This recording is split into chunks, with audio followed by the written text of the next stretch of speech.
What's going on, everyone? It's Mike, it's John back again, and it has been a busy, busy day for the Blue Boys Network. We are pleased to announce that we will be working with Flyers Indoor Golf Centre, venue, pub, great food. It's just, honestly, it's such a great spot. It's on the Regent Road, and it just feels like we should throw up the flyer, to be honest, John. Do you agree? Should Yeah, we throw up the flyer for Flyers? yeah. Let's get it out and show people what this magnificent venue has. Yeah, so guys, it's indoor golf, but the biggest thing at this moment in time, I would say, is match day parking. And these guys have got it. Match day parking is available now to pre-book for the entire season on the website Flyers here. Make sure you go on the Flyers indoor golf website on Google. The link will be in the description below. And as you can clearly see, the first one there is parking, match day parking. So make sure you click on that, get your spot. I've got mine. John doesn't need one because he'll get a taxi. But I will be in that car park, in that venue, having a couple of beers before the game and come and say hello to us. The guys at Flyers are great.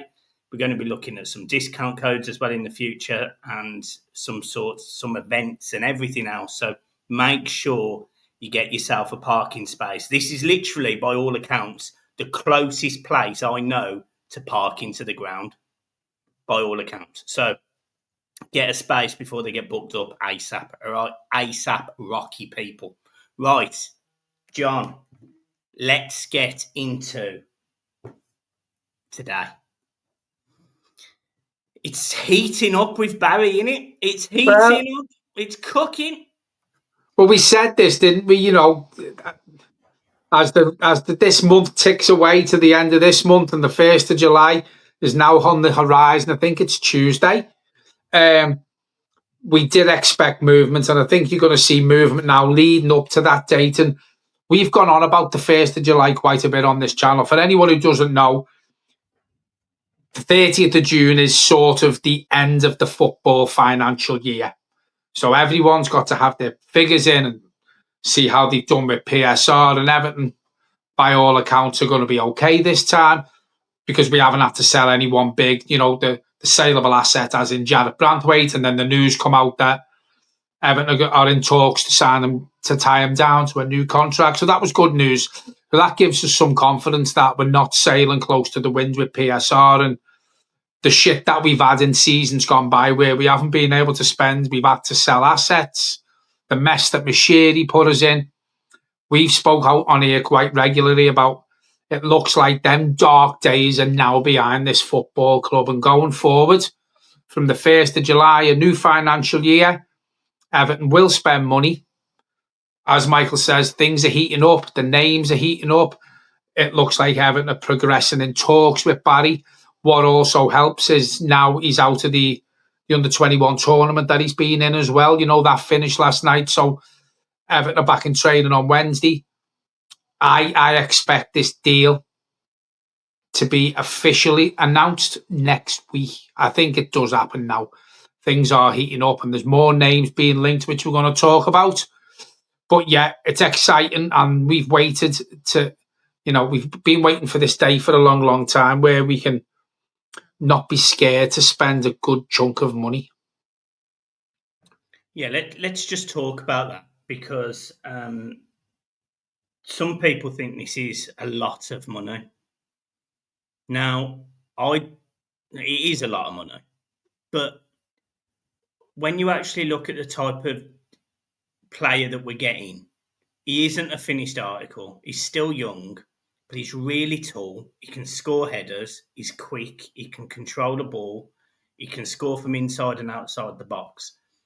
For me, this is the type of striker that Everton have lacked for a long time. And actually, this is the sort of striker that if he does do well, which we hope he does, obviously, Everton could still get a sell-on value for him in 2 or 3 years' time. Everton could invest 40 million euros now, which by all accounts, Villarreal are happy to incentivise in instalments and various different ways of getting around, the rigmarole of PSR and all that stuff.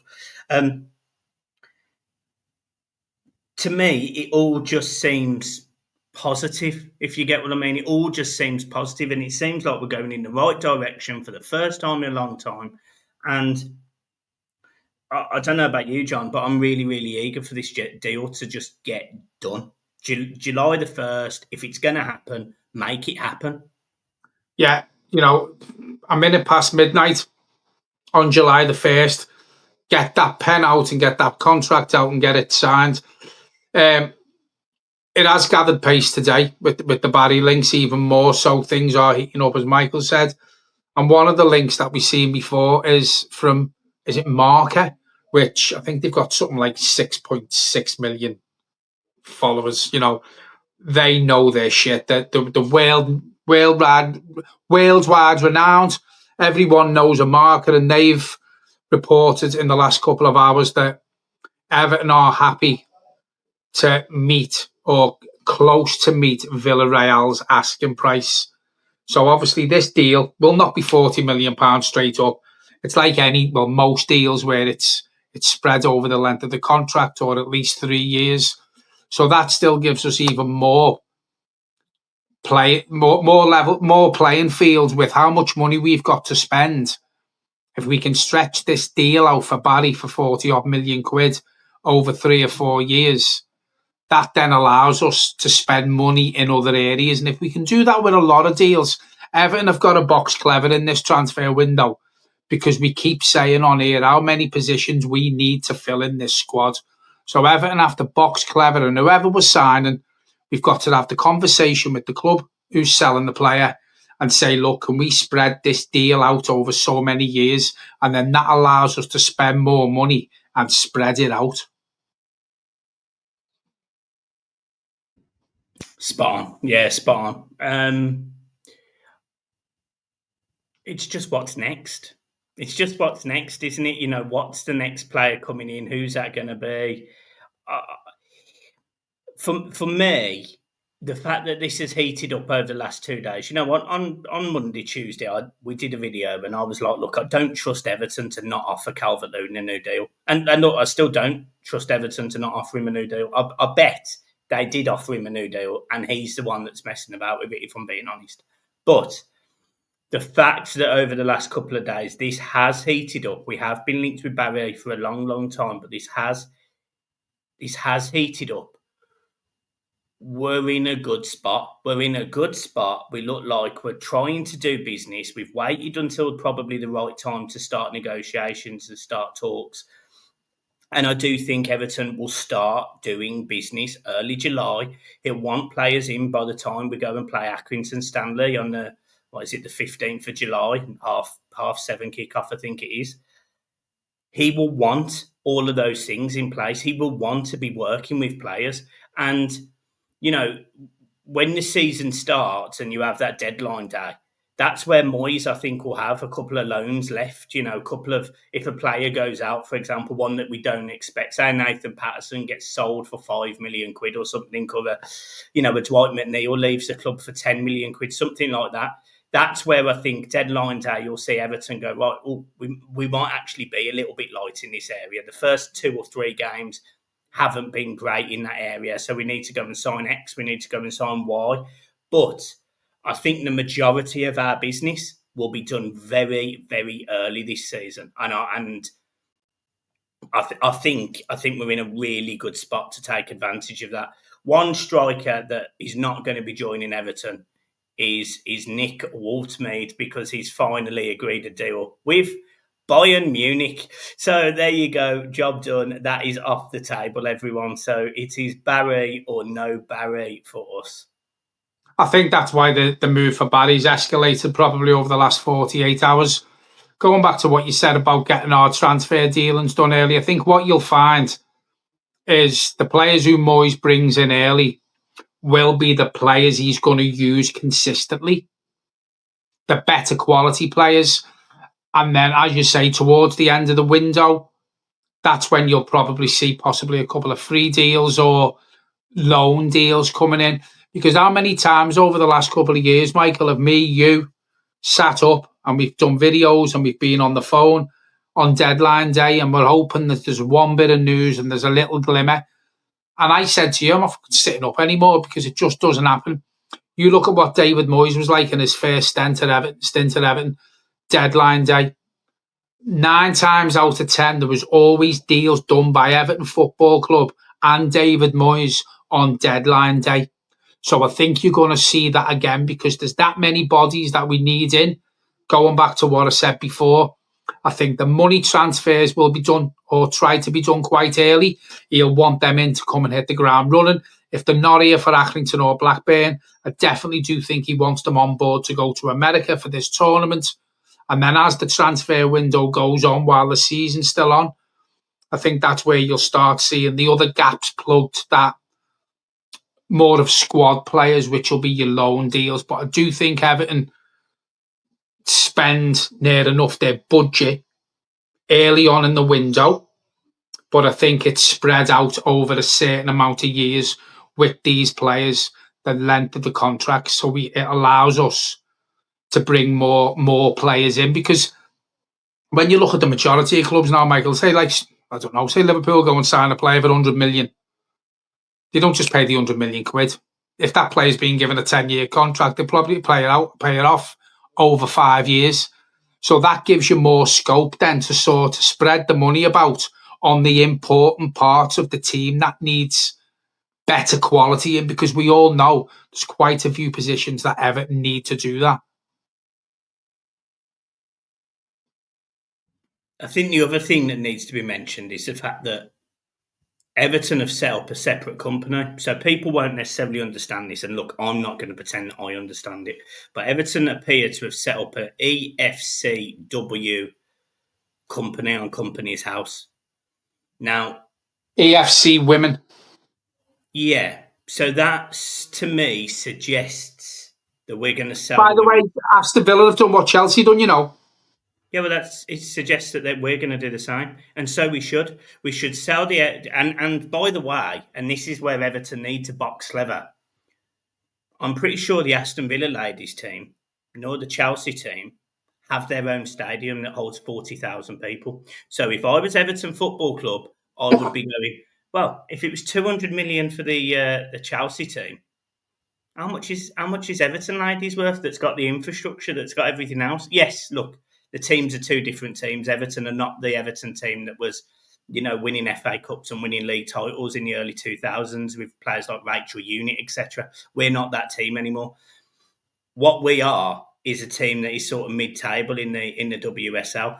But I'm telling you right now, I would be absolutely milking that asset and saying that everything about that is gigantic. They've got their own stadium. And the ladies, they've been shown, as the freaking groups have done, they've created this board, this group of football people to sit across both the men and the women. And that is so positive for so many things. But it's positive because it creates a marketing emphasis for Everton overall. So all of a sudden, the Everton's ladies value increases. It doesn't quite, and this is no dig at ladies by any stretch, because, I'm incredibly proud of Everton ladies and the history that they've got. And we're fortunate enough that we've known people that have played for Everton ladies, etc., etc. But the point I make is Everton ladies commercially are probably worth more than Aston Villa ladies commercially, than some of the others commercially. So by giving them a stadium and saying to them, that is your home, that is such a good thing for Everton ladies, such a good thing for Everton Football Club. And it should be something that the freaking group go, well, they're worth 250 million now. Well, if you look at what Chelsea have done and what Villa have done, Everton have got the right people in place now to know what they're doing. And Everton women have now become a big asset because they're going to be playing in a stadium that can seat up to 40,000 people. So straight away, they've got that backing behind them. They've got a reason. And if anyone questions it, why Everton have valued their women's team at that, well, you can go, well, look, they're the only women's team who have got a purpose-built stadium that they play in, a Premier League ground. They're the only team that are going to be doing that. So do you know what? If I was Everton, I'd fucking milk this. And do you know where Chelsea's was 200 odd million? I'd be selling the women's team for 300 million quid because they're playing in a purpose-built Premier League stadium. And again, it goes back to what we've said on here since the Freakins come in and we started to see that light at the end of the tunnel. Everton need to be ballsy and go in balls deep. So value the women at 300 million and get that money and work with that. Everton must know there's some scope there to do a deal for the women's football team side of it, because as you said before, they've integrated the men and the women into one. The new people who have come in are overlooking all of it. So they know what they're doing, and they wouldn't have done that if they didn't think there was a chance that we would get away, like Chelsea and Villa are going to do, by selling the women's team on. Everton have got to be ballsy, go balls deep, and get the biggest amount of money we can for this Everton women's team and play on it. Yeah, absolutely. Whilst investing in them and making them better than mid-table, because the key to Everton's success potentially here is the ladies. And by the way, I love that. I'm all for it. I know there's people out there that go, "Oh, I can't watch ladies football" and all that. And honestly, I don't care. I watch every Merseyside derby, whether you're a girl or a boy. I make sure that Finley understands that there's two main clubs, both sexes, because it's really important to me. I'm really passionate about equality, and this is exciting that there's a key there potentially that can unlock the success of both football teams. But the recruitment, as good as it's got to be for the men, it's got to be the same for the ladies. They've got to go out and make some ballsy signings. Some of these players that have got real an aura. You know about them. You Sam Kerrs, for example, and your Bon Martys. You need to go and sign players who are statement signings, and Everton need to go, we're back. We're back in every single element. Everton Football Club are back. The ladies, the men's, the under-23s, the 18s, the 16s, the 15s, the 14s. Every age group, Everton need to be saying, we're back. We're back. And we mean business. It's going to take a while, but I promise you, we're going to get there. And you need the clubs like Chelsea and Manchester City to look at that and go, yeah, they do mean business. And, we've overtaken them in the last 20 years, 25 years. But Everton traditionally are a bigger club than both of those teams. And I'm not saying it's going to be easy to get back there. Of course it's not. Of course it's not. But if we can just start building slowly and build a proper business, a proper group of teams, a proper group of managers and a proper group of players, this fan base will carry this team anywhere, because we are the absolute best fan base on this planet. And I'll fucking die on that cross, mate, saying it. I will die on that cross saying it, because I'm telling you now, I might be from the Midlands, but there's absolutely no place I'd rather be on a Saturday than at Goodison Park and at Bramley Moor and screaming and shouting and watching any Everton team represent how I feel about football. Because I'm telling you, we just need to simply go out there and be that business, be that club. And I genuinely think we can. It's about structure, isn't it? And we've spoke about it on here many, many times. When was the last time we had a top academy graduate come through? When was the last time Everton won anything? When was the last time the women's team really won anything? And, we were like your Man Cities and we were like your Chelseas. And that goes for the men's team and the women's team.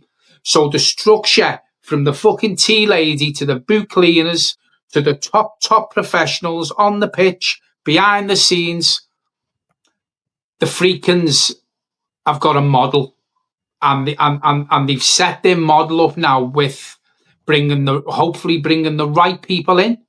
And as you said before, they've sort of integrated the men and the women together with the same people looking after both sides of it. So they know what they want. They know what they want to do. And it isn't going to happen overnight. As you said before, we've got to put blocks in place. It isn't going to be overnight. It's going to take a good few years for us to feel like we're really back. We're really back. Like next season, if we challenge for that Conference League, people are going to go, now look where Everton were the last couple of years and look where they are now.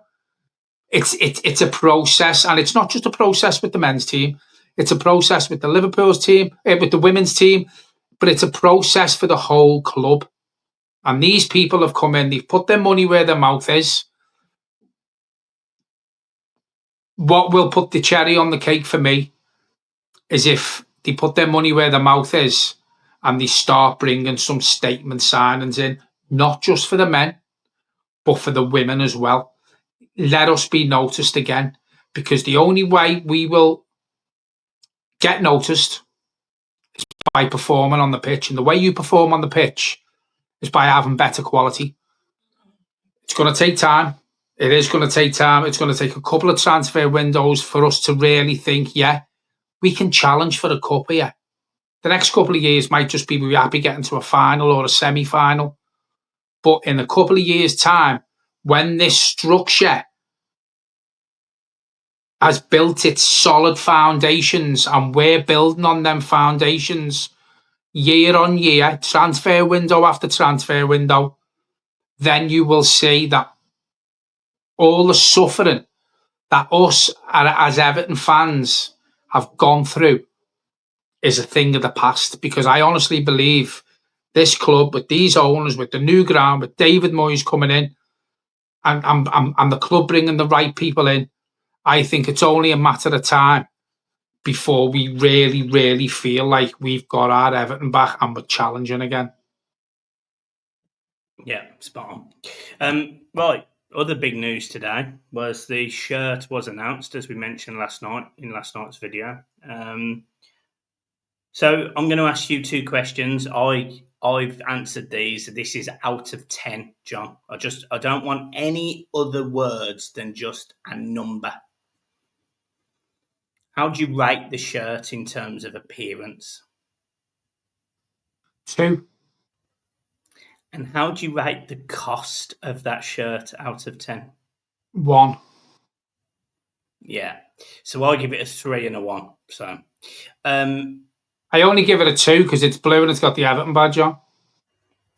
It's took all of 10 minutes to design that, mate. It's fucking cheap and it's a rush job. It's shit.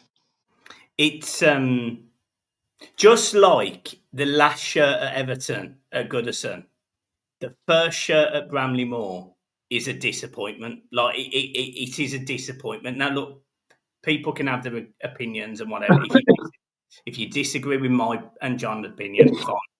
Positively, me and John have the same opinion there. But I think that shirt is shocking. And I get the waves element. I get that we're on the river and whatever.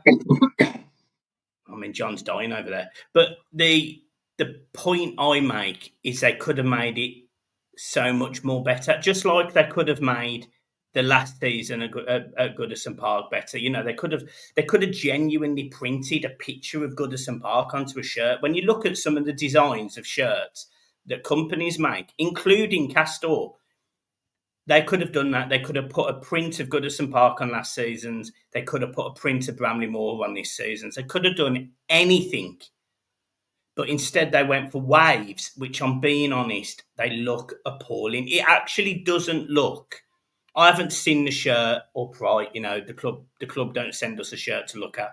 And by all accounts, I don't think they've done much fan engagement on this particular shirt, which I did also find interesting, by the way. But this shirt for me is an Everton Football Club. Like it doesn't represent a shirt made by Everton Football Club in my mind. And to be honest, this is the second shirt I've been disappointed by Castor. I'd be more than happy for them this deal to be ended at this point. The only shirt I think I'm going to like is the away shirt this season, because if it's the one that me and John have seen, it looks really nice. But that's it. And why do you want to go to home games in an away shirt? Yeah, I mean, if I was going to buy one, it'd be the away shirt. Definitely, 1,000,000%.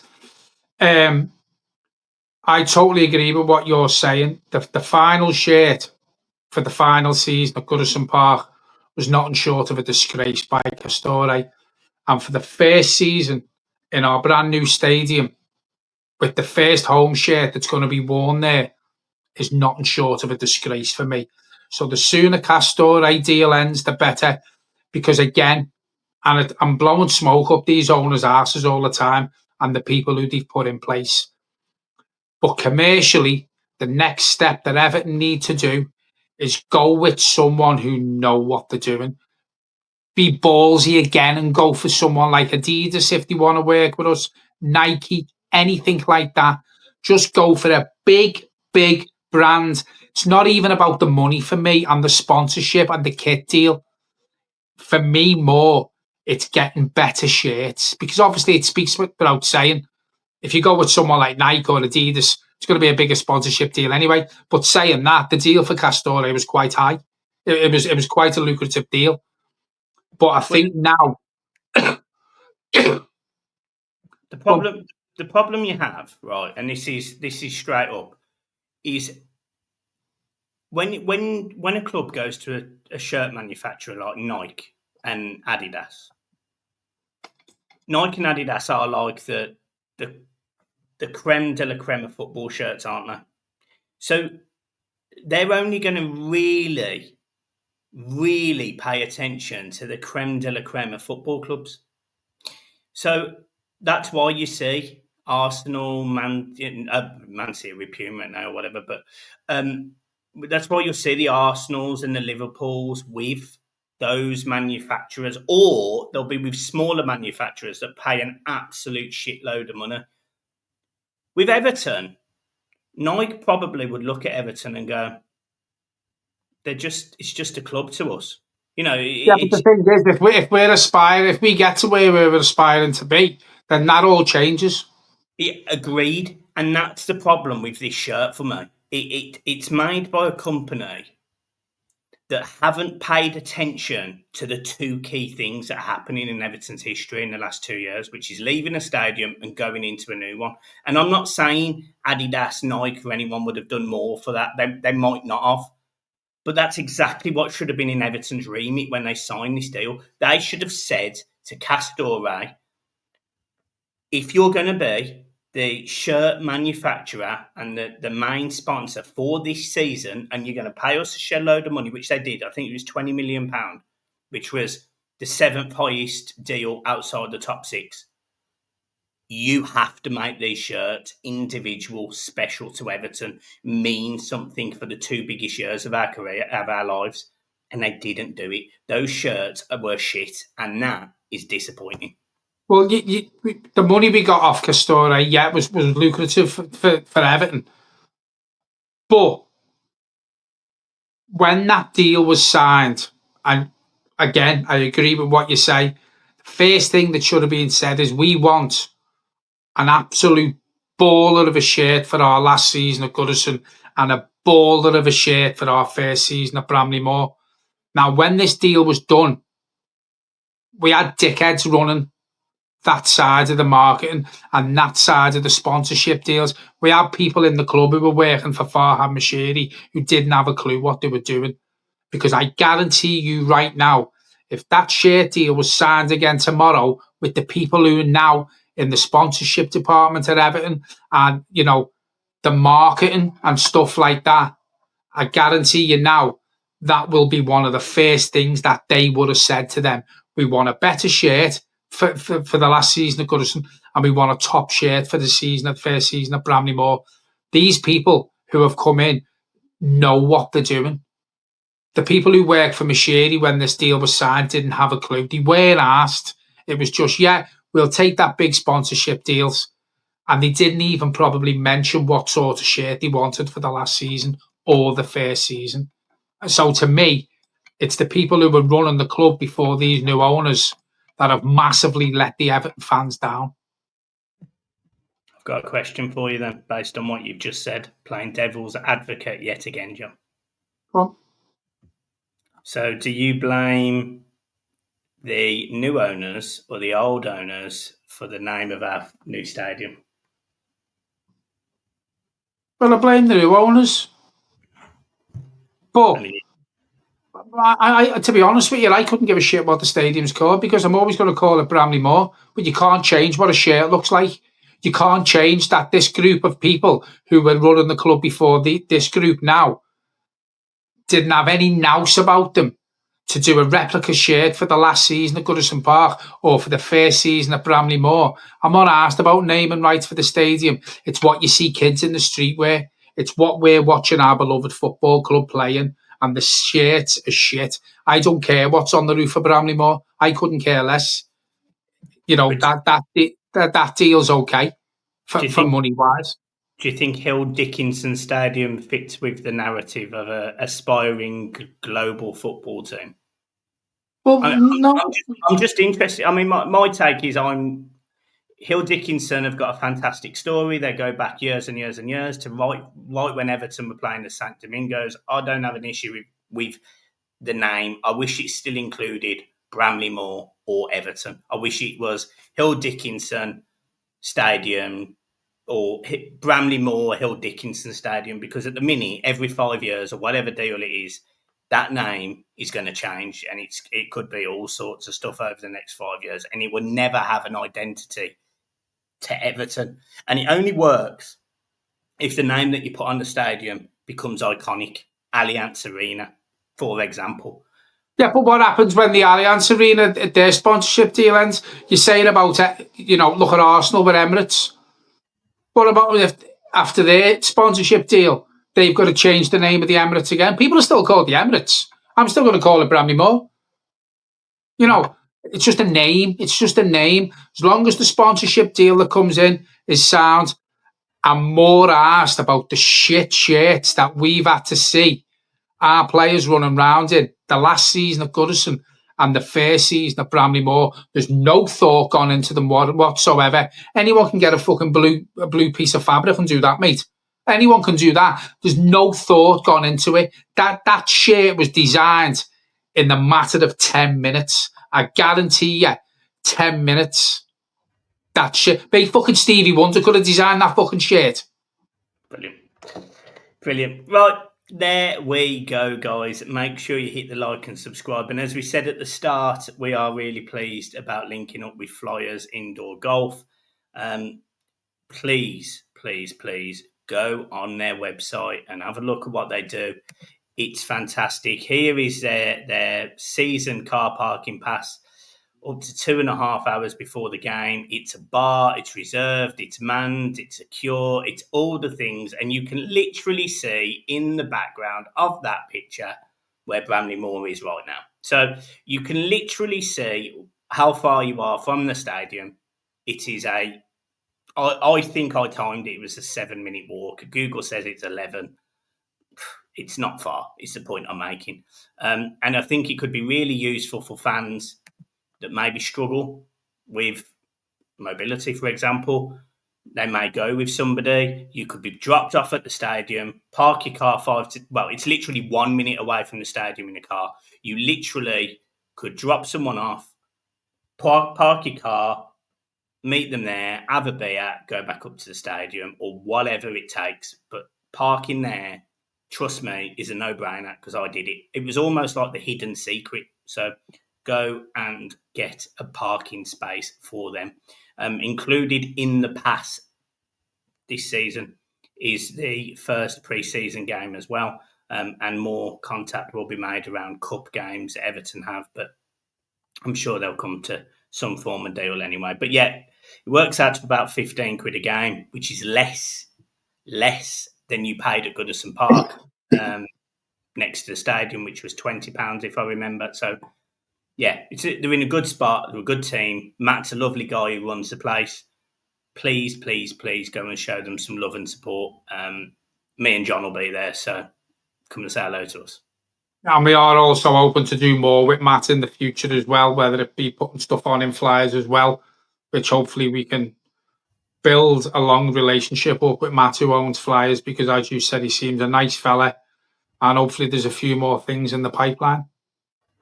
Involving Christmas. I would have liked to do a summer barbecue, but we probably have left it too late, and I do like a lot of food, so that would be dangerous. But look, we will be sorting something out with Flyers, no doubt. They are a great team, and yeah, make sure you go and check out the website. Go and book on the website. At some point, we will be getting a discount code, so book now, and then next time you go, get a discount code for it. All right, so do that. Until then, up the toffees, keep smiling. Peace.